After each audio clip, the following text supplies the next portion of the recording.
This is Optimal Living Daily, episode 2701, 5 Practical Strategies to Increase Resilience and Decrease Stress by Rachael Kable of rachaelkable.com.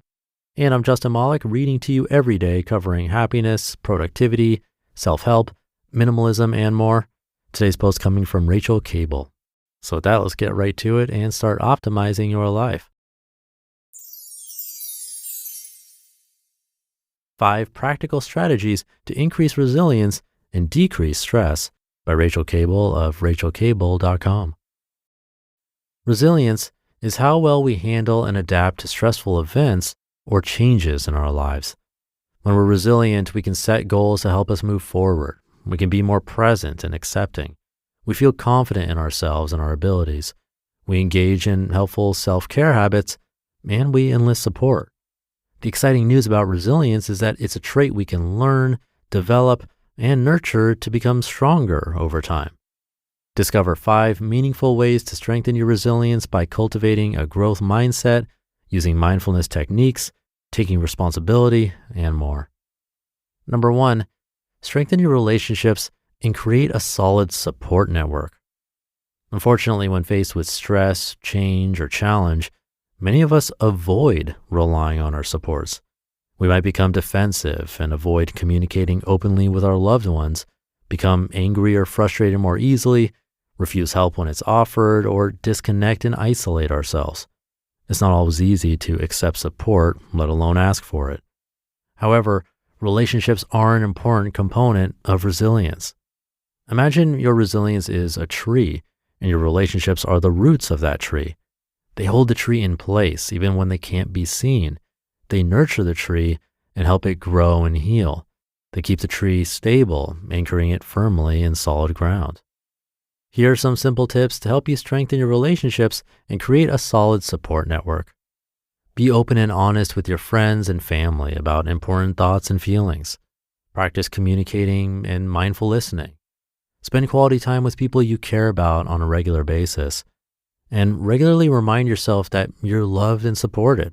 I like to use the affirmation, I am safe, I am loved, I am supported, whenever I'm feeling stressed or overwhelmed.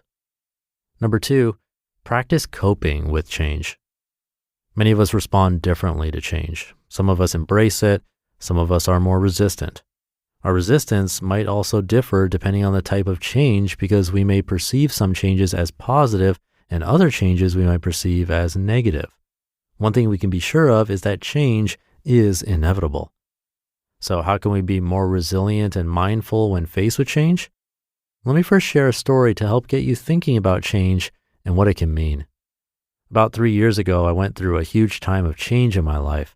My parents separated and my own long-term relationship ended a few weeks later, which not only meant saying goodbye, but also moving out of the house we were living in. I was trying to figure out a new career, as I knew I didn't want to be a registered psychologist anymore.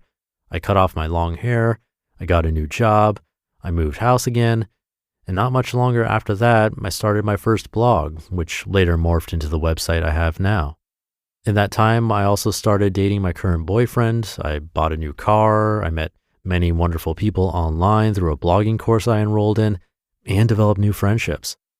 My perspective of change shifted during that time, and I realized that change was what I'd been craving. I'd been feeling stuck and purposeless, and like I was putting one foot in front of the other without really choosing where I was going or what I actually wanted. It was a time when I realized that even though I didn't particularly like or want change in the past, it was necessary, and it did lead to good things happening. Try to practice coping with change. See if you can embrace it without too much resistance. Number 3, cultivate a growth mindset. There are 2 different types of mindsets, a fixed mindset and a growth mindset. Someone with a fixed mindset will believe that their characteristics are largely unchangeable, and they learn to judge those characteristics based on their performances. So, for example, someone with a fixed mindset might say, I'm a terrible cook and I have no natural talent for it. Maybe they've cooked things in the past which haven't worked out, and so they see themselves as being a bad cook. Whereas someone with a growth mindset might believe their characteristics are changeable and that they can improve and grow. So in that same situation, Someone with a growth mindset might say, I haven't learned yet how to cook things properly, and over time, I will become better at cooking. Carol Dweck spent decades understanding mindsets, and a study she did with her team analyzed fixed and growth mindsets in children. The children in the study were given a puzzle to complete. After that, they were given a choice to either complete the same puzzle again or to try a harder one. Children with a fixed mindset opted to complete the same puzzle to demonstrate their ability and not risk making a mistake on the new puzzle. Children with a growth mindset often chose to complete the new puzzle and couldn't understand why anyone would even want to do the same puzzle twice. Dweck found that one of the key things about growth mindset is that it maintains a passion for learning and growing rather than simply seeking approval or perfection. So with a growth mindset, we want to learn, we want to improve, we want to understand more. Number 4, learn to take responsibility rather than placing blame. As you can imagine, or maybe you know from personal experience, it's difficult to be resilient when you're mentally beating yourself up.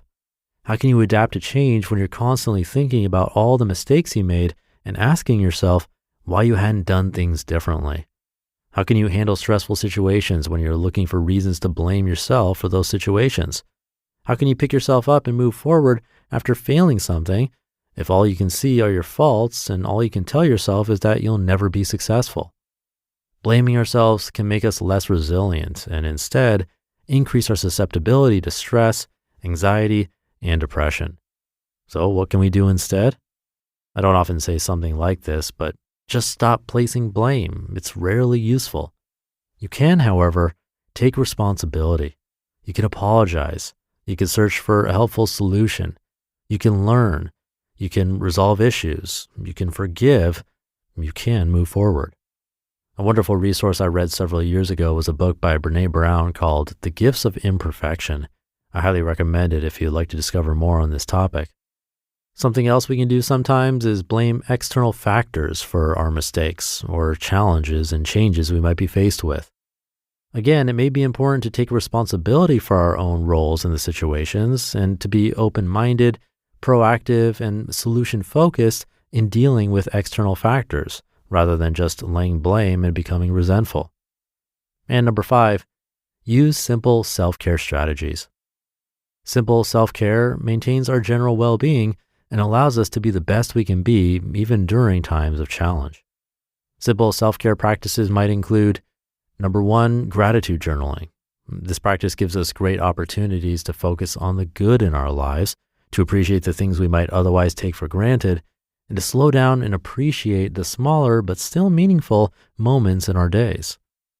Number 2, meditation. Give your mind and body a break by sitting down comfortably and focusing on your breath for a few minutes. There are many ways to meditate, but that's a simple way to get started. Or number 3, taking a relaxing bath. Light a candle, use a bubble bath, read a good book, and enjoy. It can also be important to practice compassion and non-judgment. When we practice compassion and non-judgment, we tend to become less stuck in our ways, less worried about not being perfect, less frustrated by things we can't control, and more aware of the fact that everyone has their own lives to lead. I also think we become more helpful towards others and more open to accepting help when it's offered to us, which is a great way to become more resilient. You just listened to the post titled 5 Practical Strategies to Increase Resilience and Decrease Stress by Rachael Kable of rachaelkable.com.